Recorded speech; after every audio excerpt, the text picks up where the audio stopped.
It's time to go. Toyota, with the best resale value of any brand, again for the third year in a row. Because when it comes to holding value, nobody does it better than Toyota. In fact, Toyota has 3 of the top 10 ranked by KBB.com for 2019, including Tacoma at #1. So whether you're searching for America's favorite car, SUV, or adventure-ready truck, this is where you want to shop. Go reliable, go Toyota, and let's go places. Well, let me ask you about that, because some of the skepticism about the Ravens doing what they're doing is they've never been an organization known for their offensive ingenuity, being, creative, any of that kind of thing. In fact, I was talking about on the air over the summer on the Fan of Baltimore. Look, the Ravens have had the same defense for 18 years through a number of different coordinators, but they've always run the same defense, but they've always been aggressive, and they've always been at the top of their game. Why can't we get somewhat close to that offensively? And here we are on yet another offense. But it could be that, for the first time in a long time, that they are breaking the mold. But can this work in a pass-happy league? Are they going to take teams by surprise, if you will, with the way they're set up by running the football ad nauseum? Well, it looked like yesterday that the Miami Dolphins were trying to stop them from running the football. It didn't work out so well with the running backs, and Mark Ingram had a good game where he had like 17 carries for 107 yards or something along those lines. So I think the Ravens want to show the world that they can beat you in more ways than one. And if you make that a challenge to opposing defensive coordinators, then you inject a little bit of doubt in the minds of the players because they're not sure. I mean, we saw yesterday the safety get sucked up a couple of times on play action, like RPOs, and that's the kind of thing I think you're going to see. The more that the Ravens can establish that run, the more those things open up. And then the more things open up, they hit their strikes downfield. Then all of a sudden, you see what happened with Hollywood Brown. They backed off him, and he had a little hitch on a 6-yard catch and took him 14 yards.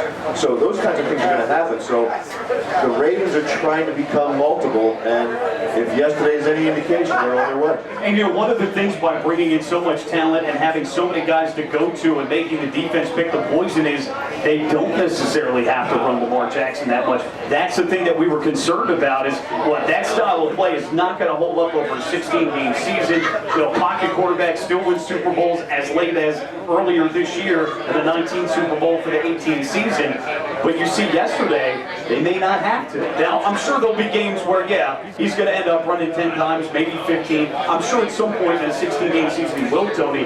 But that said, when you add weapons around him, you can save him. He'll run the football like he did last year when the opportunity presents itself, and the opportunity could present itself again when teams start to back up and lay off the line of scrimmage, because they're going to be able to strike downfield like they did with Hollywood Brown. So Jackson's first-time passes, all completions, went for 204 yards and 4 touchdowns, including, of course, scores of 47 and 83 to first-round draft pick Marquise Brown in the first 11 minutes of the game.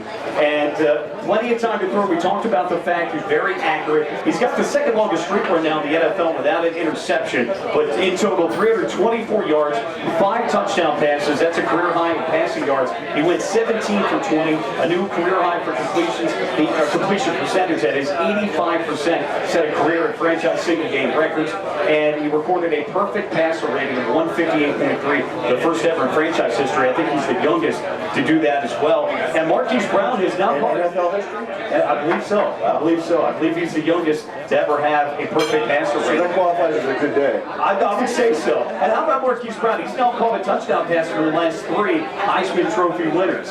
Because you've got Lamar Jackson from Louisville, you had Baker Mayfield from Oklahoma, and then Kyler Murray from Oklahoma as well.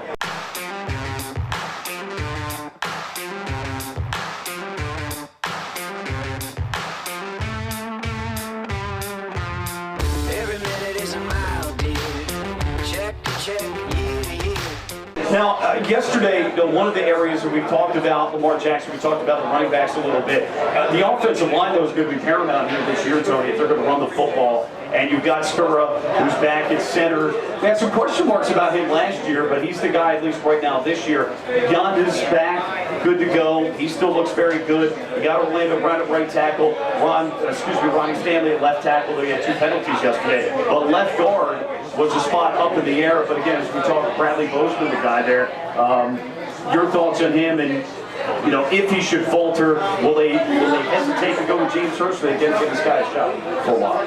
I think they like James Hurst in that relief pitcher kind of role. You know, when someone goes down, he has the flexibility to play any of the interior positions except center, and he also has the ability to play on the outside, you know, left tackle or right tackle. You don't really ideally want him there, but I think when you have a guy like that that has that kind of flexibility, it makes an offensive line coach feel really comfortable about that. So Bozeman, I thought played really well. He had some nice kick-out blocks yesterday, but everything with qualifying, Mike, is because they played the Miami Dolphins yesterday, and there's a team that really doesn't have a really good morale around it right now because Larry Tunzel was a guy who was very popular amongst the players. He was traded, and they said there could be a revolt in the locker room if he was traded. They traded him, so they almost remind me of the Baltimore Orioles.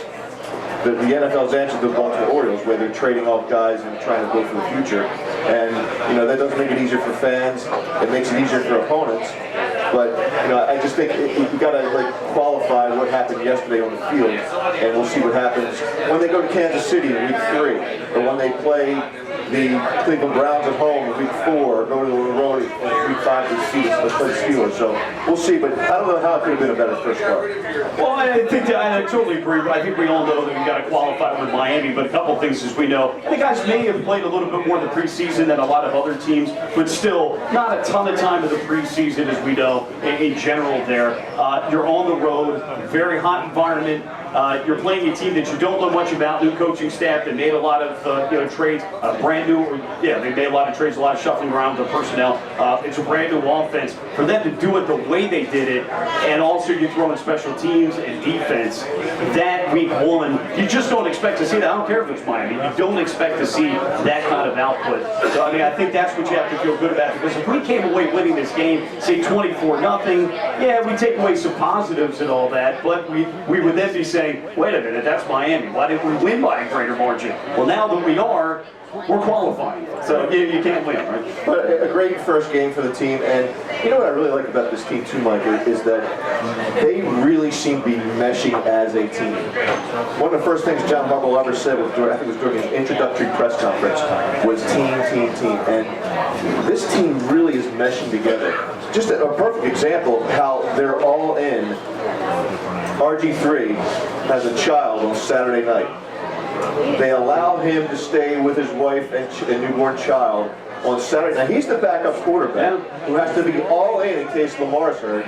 They could have activated Trace McSorley, but they don't really want to do that.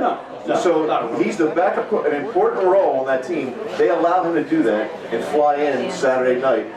Do you know how far that goes with those players, that the organization is willing to take, to allow those kinds of liberties, because it's not just about the game, it's about the people that dress in those uniforms too. And I think that goes a really long way. So when John Harbaugh asks you to do something you really don't want to do, you kind of remember these sort of things because everybody's all in. Well, the cool thing, we'll take a time out, he wore his hospital bracelet on the field, and he had it on him, and he threw a touchdown pass yesterday with his hospital bracelet from since 2016. Yeah, and from the hospital, of course, where his wife had the baby. He wore that as a reminder and all that from the day before. Those are the good stories that make up sports. Welcome to the Comfort Inn Gold Coast. Conveniently located just 1 block from the beach and adjacent to shopping at the Gold Coast Mall and the movie theater. Newly renovated and open year-round with a marvelous bayfront view. Visit us on the web at comfortgoldcoast.com and see our hot deals and great golf packages, or simply call our direct reservation line to plan your stay.